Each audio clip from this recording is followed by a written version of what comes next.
Morning. Good morning. What a beautiful morning it is. Right next to the hotel. Oh, that was good, wasn't it? That was really interesting. So, yeah.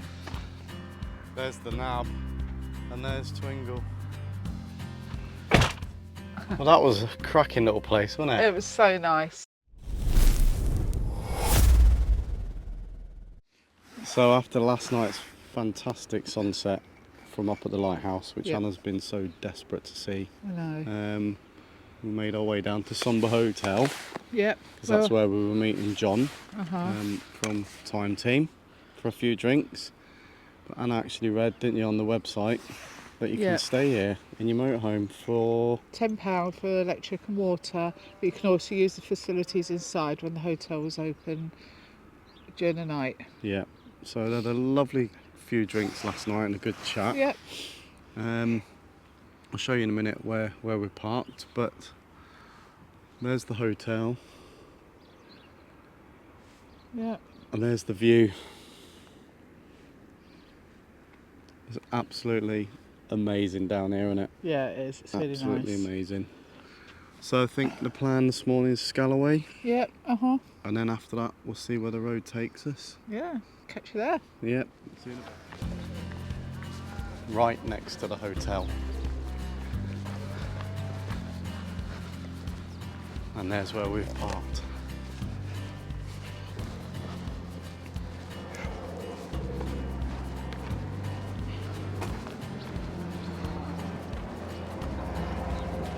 Electric hookup, and the water's on the other side. Good park up, wasn't it? It was lovely.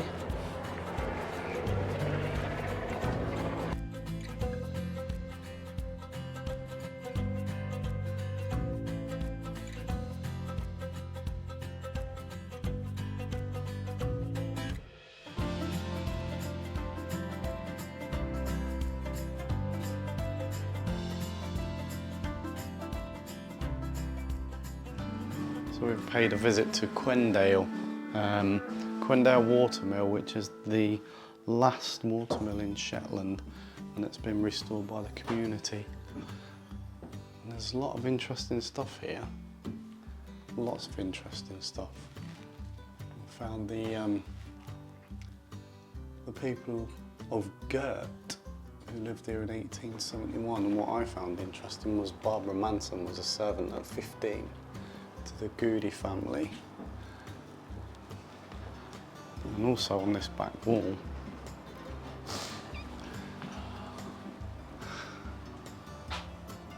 is a richly decorated panel and job log from SS Oceanic, which sank on the 8th of September 1914. On the staircase. Quendale Mill was commissioned to be built in 1867 by the Garrisoned family, and grinding began at the mill the following year.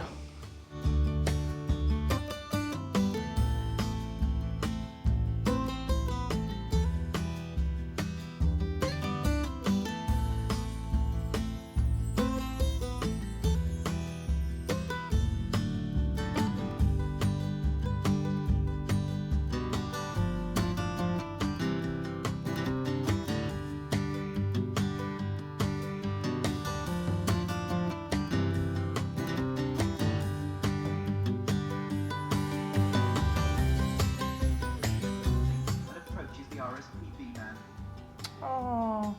It almost appeared like a plea for help. Oh. The wreck of the Bressay takes a full pounding from a winter storm, which is threatening to smash the stern section onto rocks. Well, that was good, wasn't it? That was really interesting. I'll say, yeah. Yeah, It was really enjoyed good. that. Oh, they're filming here. I have no idea what's in there. This guy. Yeah. There's obviously something.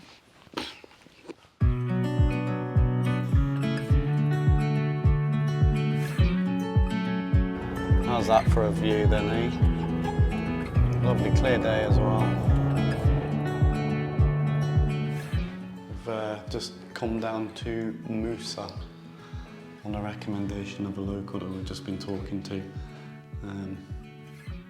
see if we can spot any wildlife at sea. And we've come into the Mousa ferry waiting room and been surprised by this. Look at this.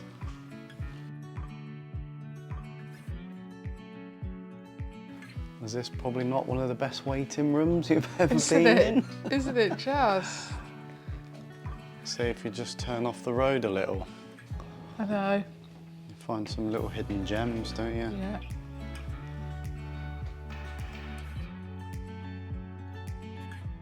So the history of Mousa ferries goes back to 1952 when Eric Stobe of Sannock was contracted to run the ferry to Mousa using the Restless Wave, an open Shetland model boat with a 1.5 horsepower engine. The franchise was sold to the present operator Tom Jamieson, who has operated the service since 1971. There's Mousa. Apparently the Mousa Sound is where you can see plenty of sea life.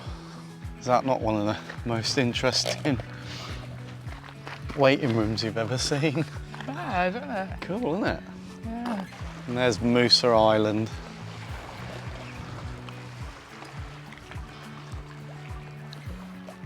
We've got some good views today, haven't we? Beautiful. Some fantastic weather.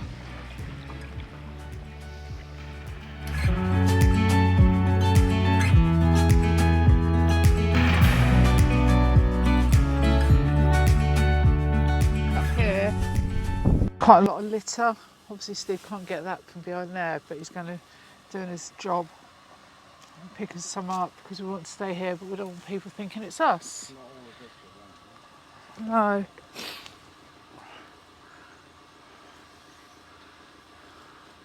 But look at that view. This is a view we're going to have for our lunch.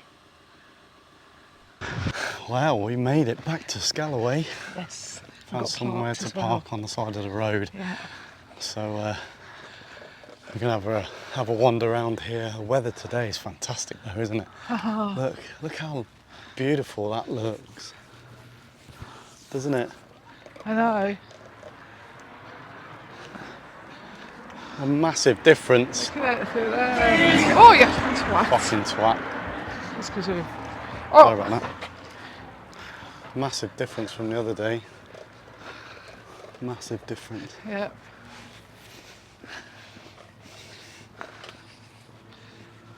Sorry about the language, but them young lads in their car made us bloody jump. With their stupid loud music. So got nothing else to do. Weather brings them out, doesn't it? It's the first ones that we've seen, isn't it? Yeah. Yeah, so... How beautiful is that?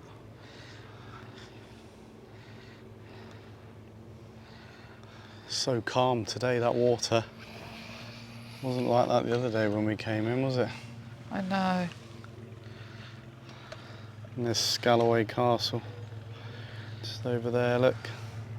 It's closed at the moment though, I think, for renovation works.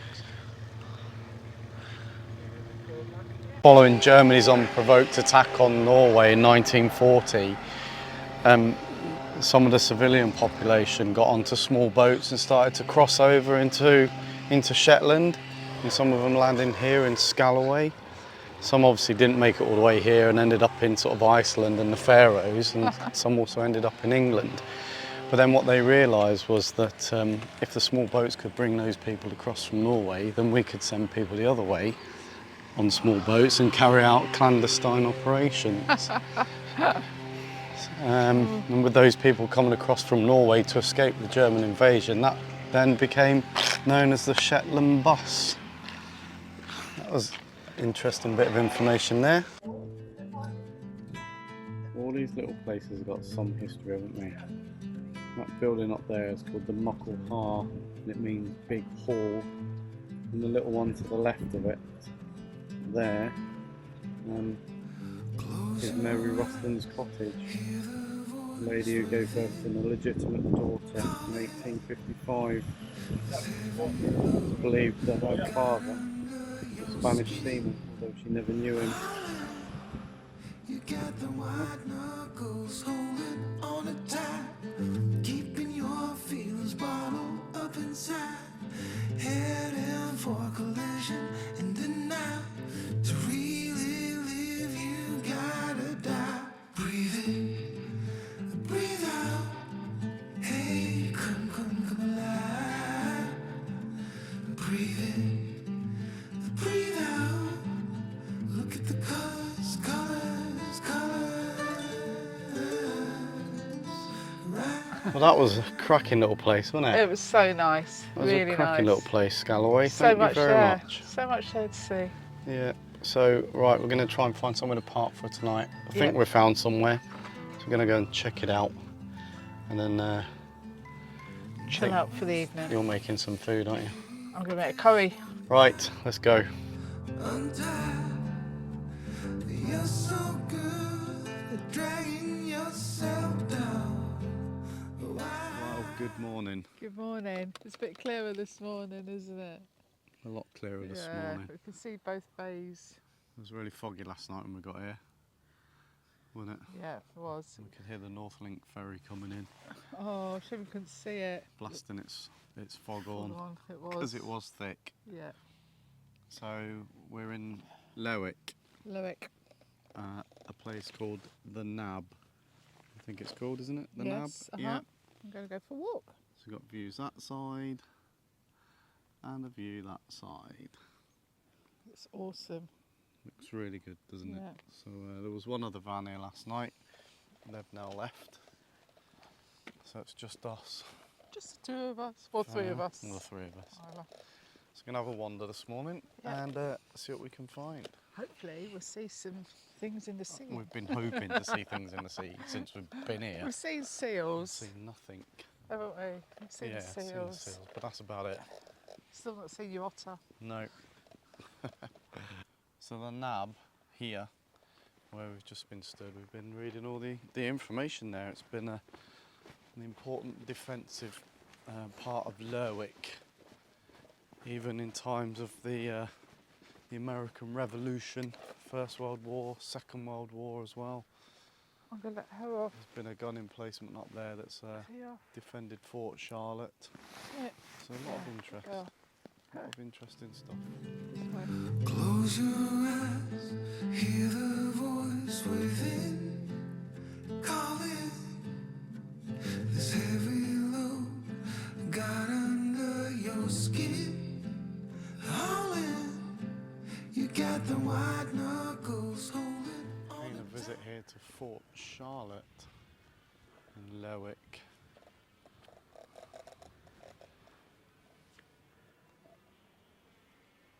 Built in the 1780s, I think. So any ships entering Bressay Sound faced up to 12 guns on Fort Charlotte's ramparts. Wild rumours of its strength dissuaded a 24-boat Dutch invasion fleet from attacking Shetland in 1677. It's hard to imagine, isn't it? So these are actually replica 18-pound cannons. The originals were removed in 1910 and they're obsolete barrels used as mooring posts for boats and to anchor telegraph poles in Lerwick. Oh, we're trying to see if we can find them. You can't actually find out when Fort Charlotte was built, but the gateway behind us, we've just read, dates back to the 1780s when Fort Charlotte was rebuilt. We'll be able to find it on Google. We'll have a look. So you need to find out when it was Put it in the actually description. first built. Not the biggest of forts, was it? No, But, but the walls are thick. the walls were thick and it had some impressive firepower. It certainly deterred people from coming in. Just everywhere we've been on Orkney and Shetland, it's all been so well kept, hasn't it? Really? That's what we've found, how well kept everywhere is. You know, even the public toilets and things like that. Yeah. Yeah, the place is so clean. It seems as though people have got a lot of respect and The kiddies' play park, Yeah. isn't it? Back up there. a lot of respect and a lot of love for where they live. It's nice. Probably one It's of the nice. cleanest places I've ever seen, actually, to be Yeah. honest. So nice. So we thought we'd pay a quick visit to the Clickimin Broch here in Lerwick. A lot of these you have to pay to get into, but there's also some that you don't. And this is one of them. So this was, the dry stone wall was built between 2,400 and 2,100 years ago. Wow. For a powerful local ruler. Right, look out for the enigmatic rock-cut footprints in the causeway before stepping through the enclosing wall to explore the complex of buildings within.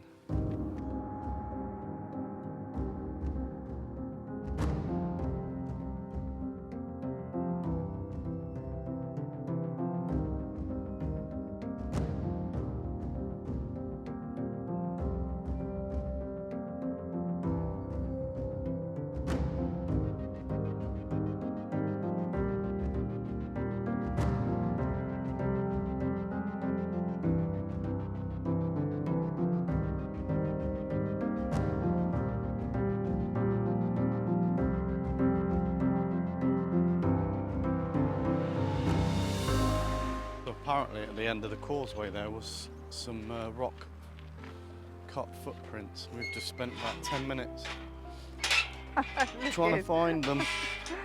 Absolutely not. So if you come here and you can see some footprints in the rocks at number 2, which is at the end of that causeway, then let us know. So we couldn't find it. Okay, so what next? There's a butcher's. There's a butcher. So I'm going to go in and get some nice sausages. Some nice sausages. And for a sausage casserole tonight. Sausage casserole, yummy. So I need some onions. Yeah. Put some potatoes sliced in. Yep. Let's see what they've got. Let's see what they got. Iron Age to modern age. No, it's not really. I bet when they built that over there, the Iron Age people never thought that there'd be a petrol station here, did they? Right, well that was a comfortable couple of nights here. Wandered into Lerwick yesterday evening, had a couple of beers at the Thule bar, very welcoming. And then a wander back up to the van, uphill. But that's where we've parked for the last couple of days. And then there's toilet blocks. That brown building there on the left is toilet blocks, and they're very, very well kept. So Vanlife realities, we've run out of gas. And we only use it really to run the fridge, but it ran out during the night. I had the fridge trying to spark up. Didn't ignite, obviously, because we've run out of LPG, and it's not going to be easy to get LPG on the island. I don't think there's anywhere on Shetland that actually sells it. So we'll just have to manage, won't we? So the plan this morning is we're going to head into town, and I'm going to try and get a haircut because I'm desperately needing it, and pick up a few bits, and then find somewhere new for tonight. Just trying to hang out until the ferry on Monday back to Orkney at 5:30 in the evening.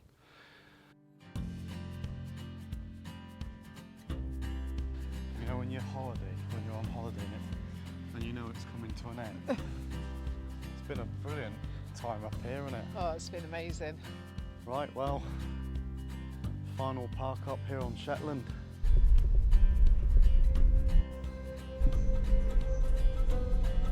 Fish looks good. Yeah, the food looks really good and the prices are really reasonable as well.